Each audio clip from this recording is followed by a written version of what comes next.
some people, when God calls them, they listen. They listen for that Holy Spirit to nudge them in the right direction that He wants us to go.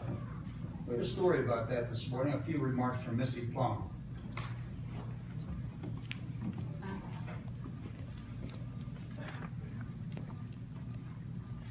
Good morning. Can you guys hear me? No. Okay, good.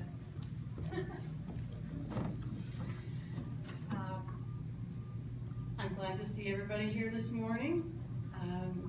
I went on a mission trip for 3 months to Greece. First time I've ever been on a mission trip, and it was 3 months. And it was amazing. I'm going to share a few stories with you guys about that. I felt the Lord call me to use my talents as a CPA to serve Him. That was last year. I'd always wanted to spend time living in another culture. That was something I was passionate about, was travel. And so I felt led to do overseas missions work. Italy was my first choice, but God had a different choice for me, which was Greece. I'm still praying for Italy. The Greeks are a strong, family-oriented people, and I fell in love with them. They were wonderful. Once I surrendered to the Lord about, okay, I'll go to Greece, all the details fell into place, just bing, bing, bing. I was there February through May of earlier this year. 3 months is all a person is allowed to be in an EU country, then you have to leave technically for 6 months. I wanted to stay longer, but I couldn't. I still miss my family there. I was led to Greece, actually, by my girlfriend who'd gone to 2 short-term mission trips with Hellenic Ministries. And 2 weeks after I felt like Greece was it, my friend received an email saying that they needed an accountant. I said, that's me. So I applied, I was accepted, and I found a place to live. It was 3 blocks from the main office there, and off I went on my adventure. Hellenic Ministries has 5 different ministries that they do. They do Mercy Ministries, which basically serves anybody in any kind of need. They're there, and the Greeks are in need, as you probably are all well aware. They also have a Porto Astro. It's on the water, and it's got cabins and tents, and it's for groups to meet. You know, whether youth groups go there for, or pastors' retreats or whatever. They have a maritime ministry. They have a boat that sails around. I was actually thinking of joining that one. That would be fun. And they just go to the different islands and see what needs they can meet. They have a crisis pregnancy home for women who don't have any place to go. The biggest one that I think is the most important is their Operation Joshua. And basically they scour the countryside. They make a predetermined area that they're going to cover. And it's a 2-week-long operation, and the people just go from door to door and hand out New Testament Bibles. Most of the Greeks do not have a Bible.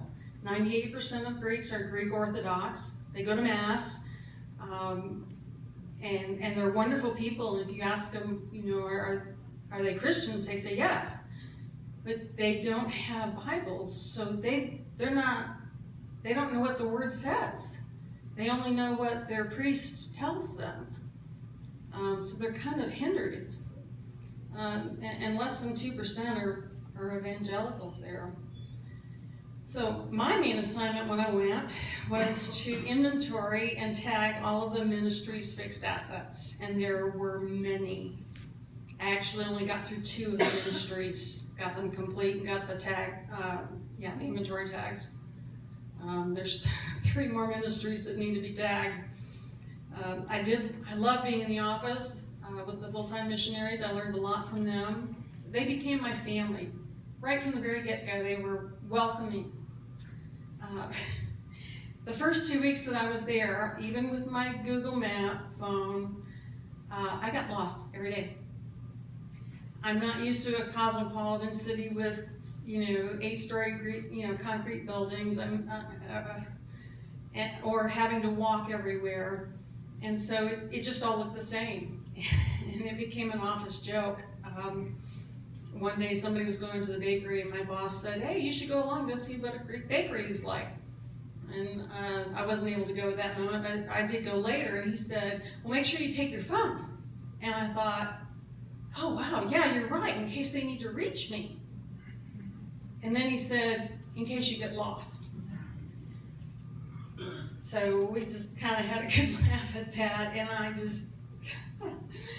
I did study my math, and I did find my way around. While I was there, I saw God move in so many ways. I think what touched me the deepest was the ministry to the Syrian refugees.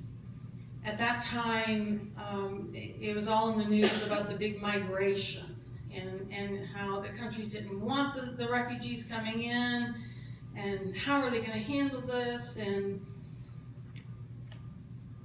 the Greeks had them come in, and I was so happy to be part of a ministry that ministered to these people.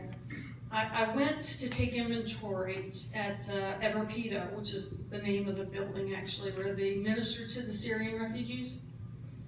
And on Mondays, they provide showers, they can wash their clothes, and then there's a meal for the Muslim Syrian refugees. Many people come every day, it's open. They drink coffee, they drink lots of coffee in Greece.